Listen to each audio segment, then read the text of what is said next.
High friends welcome back to my YouTube channel महुयार रान्नाघरे आपनादेर सबाइके स्वागतम जानाच्छि। तो भिडियोटा स्टार्टिंगे थाम्बनेलटा देखेई निश्चयई बुझते पेरेछेन। तो प्रथमेई आमरा चले गेছিলাম कचु शाकेर बागाने। एखाने कचु शाक देखेई निश्चयई बुझते पारछेन जे आजके कि रेसिपि होते चलेछे। आजके बानाबो रुई माछेर माथा दिये कचु शाक। तो এই শাকটি এমনিতেই খুব সুন্দর খেতে লাগে, ভীষণই সুস্বাদু। এই শাকটি পাতাটাও রান্না করা হয় এবং এর যে গোড়াটা যেটাকে আমরা ষাঁড় কচু বলি সেটাও কিন্তু খেতে ভীষণ সুন্দর হয়, দারুণ দুর্দান্ত। তো এখানে দেখুন অনেক কচু শাক আমরা তুলে নিয়ে চলে এসেছি। তো এইগুলোর কচু শাকের গায়ে যে আঁশটা থাকে সেই আঁশটাকে এইভাবে ছাড়িয়ে এখানে কচু শাকগুলোকে কেটে নিচ্ছি। তো আপনারাও এইভাবে কেটে নেবেন। এই শাকটা কিন্তু ভীষণ টেস্টি হয়, একবার রান্না করলে বারবারই করতে ইচ্ছে করে। আর এর মধ্যে যদি মাছের মাথা দেয়া হয় তাহলে এর কিন্তু টেস্ট অনেকাংশে বেড়ে যায়। তো আজকে এই রেসিপিটা একদম সহজ পদ্ধতিতে আপনাদের সামনে আমি দেখাবো, তাই পুরো ভিডিওটা দেখার অনুরোধ রইল। ভিডিওটি ভালো লাগলে অবশ্যই একটা লাইক করে পাশে থাকবেন।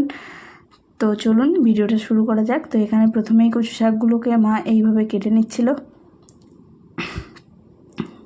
দেখুন শাকগুলো কিন্তু দেখতে কত সুন্দর লাগছে। এইভাবে গোড়ার দিকেরগুলো নিলে এইভাবে তার উপরের আঁশটা অবশ্যই তুলে নেবেন, তুলে এইভাবে ছোট ছোট করে কেটে নেবেন।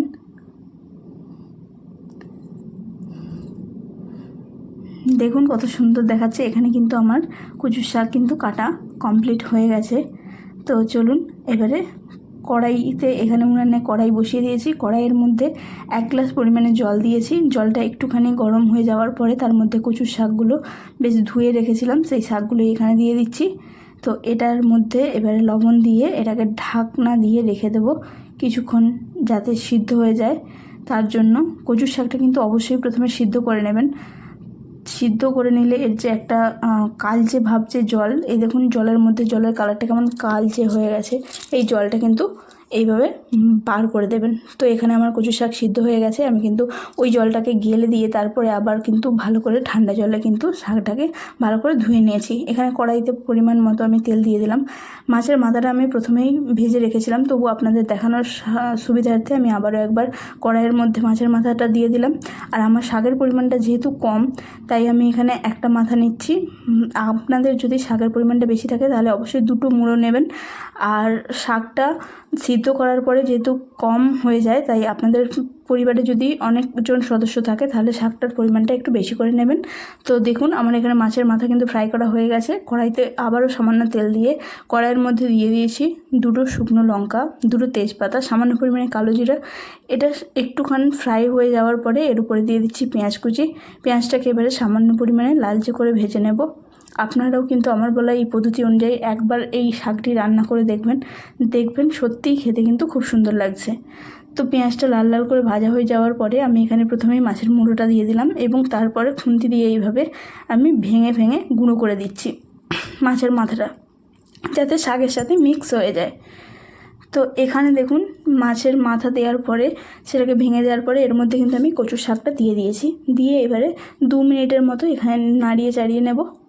আর এই শাকে কিন্তু আপনারা অবশ্যই আদা রসুনের পেস্ট ব্যবহার করবেন, তাতে করে কিন্তু স্মেলটাও খুব সুন্দর আসে, একটা রসুনের ফ্লেভার আসে এবং আরও খুব সুন্দর লাগে খেতে। আপনারা চাইলে এখানে কিন্তু আদা রসুন একটুখানি গ্রেট করেও দিতে পারেন। আমি শাকটাকে একটুখানি সাইড করে এর মধ্যে সামান্য একটু তেল দিয়ে এর মধ্যেই আমি দিয়ে দিয়েছি আদা রসুনের পেস্ট। আমি এটা মিক্সিতে বেটে নিয়েছি, আপনারা চাইলে গ্রেট করেও দিতে পারেন।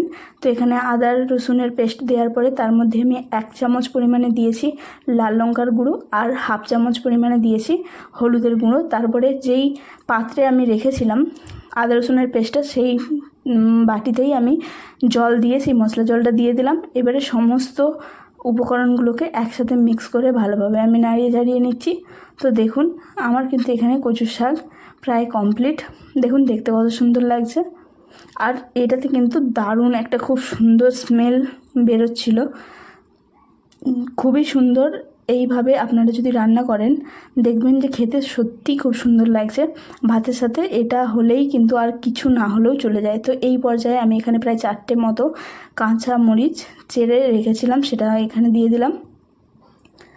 এবারে আবারও আমি ভালো করে নাড়িয়ে চাড়িয়ে কষিয়ে নিচ্ছি।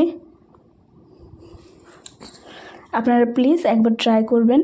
স্মেলটা সত্যিই দুর্দান্ত বেরোচ্ছিল। দেখুন দেখতেও কত সুন্দর লাগছে। এখানে আমার কচু শাকের কিন্তু রান্না কমপ্লিট। আমি এবারে একটা বাটিতে করে এখানে পরিবেশন করে দিচ্ছি।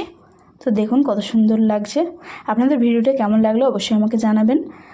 আর কার কার এই শাকটি খেতে ভালো লাগে আমাকে তাও কমেন্ট করে জানাবেন। ভিডিওটি ভালো লাগলে একটা লাইক করে পাশে থাকবেন। ভিডিওটি দেখার জন্য ধন্যবাদ।